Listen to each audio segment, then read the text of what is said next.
I myself had an experience one day, and I was not alone. I was training in Albuquerque, and I was in a car, and Mike Van Arsdale, who's a former UFC fighter, was driving the car. In the passenger seat, it was Rashad Evans. I was in the back with Ali Abdelaziz, who's actually Khabib's, Nurmagomedov, Kamaru Usman's manager, and many others. And another guy called Alejandro that I don't know what he has become. I lost contact with him. So we were in a car driving and on the highway. It was at night, and we saw something in the sky. And when we saw something, it was crazy. I felt like not like the time stopped, but like we all sort of got sort of hypnotized by this thing. Like it became silent. And then it came towards us, changed direction, and then it changed direction again and skip and shoot through the sky and disappear. And when I talked to Bob Lazar about that incident, it behaved exactly like how he described. It's like when it flies locally. Imagine like you have like a disc or a triangle or any shape of a UAP. When it flies locally, it goes like this. But when it goes far, it point its belly towards the target or where it want to go, and it shoot. And the reason why you have the reason he says that from our perspective, when we see something skipping, is because of the distortion in space and time. Maybe the driver of this thing, if there is, does not witness the same thing from his perspective, but from our perspective, we see distortion, and that's one of the reasons we see the skip.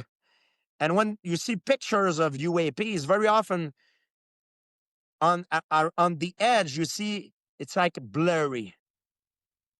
And one of the reasons, according to those guys that are in physics that study this phenomenon, they claim it's because of the distortion of space and time. They use a different ways of propulsion. They don't fire something in the back to propel themselves forward. They create an emptiness in front of like gravity, something that that fall. Let's say I'm here and it fall, but they can do that. They can choose the direction they want to go, and it fall.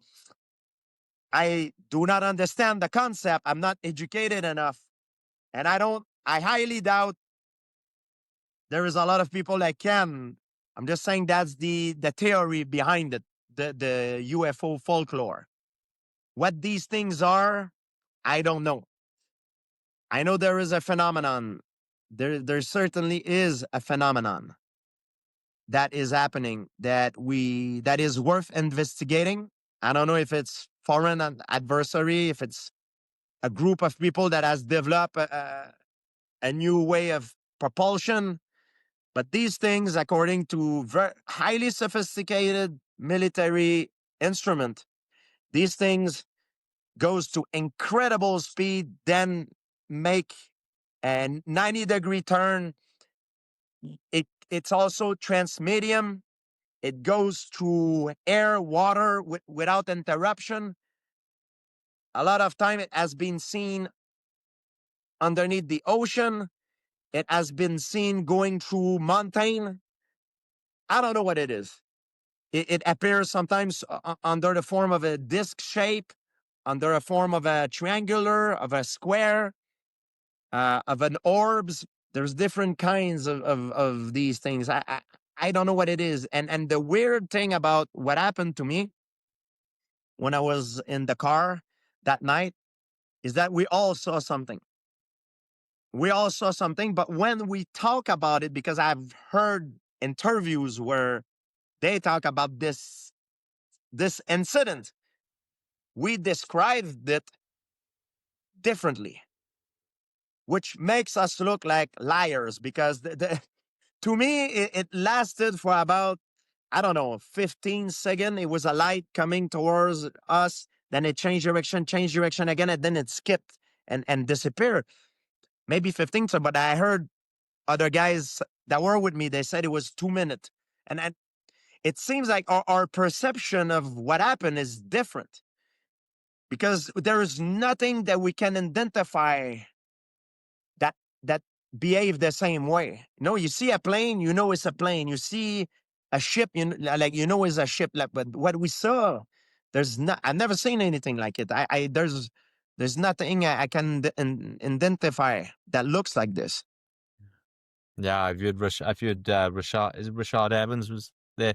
I've heard him tell the story. So, yeah, it's amazing. What did he say? How did he describe it? I think I've heard it, but I can't remember. No, I think it was very similar account to yourself. I don't know if it was as quick as 15 seconds when he was describing it, but even from my perspective now, because it's been a few years, I can't really remember how it looks like because I have no point of reference. It's like not that my memory has been suppressed, but like I don't have a clear memory of what I've seen. I know it happened. I know it did, and we all know it did, but I don't know. I don't know what happened. I don't have a clear memory of what it was. I only remember that I describe it as a sort of a greenish triangular shape with no edge, no pointy edge, like rounded, like.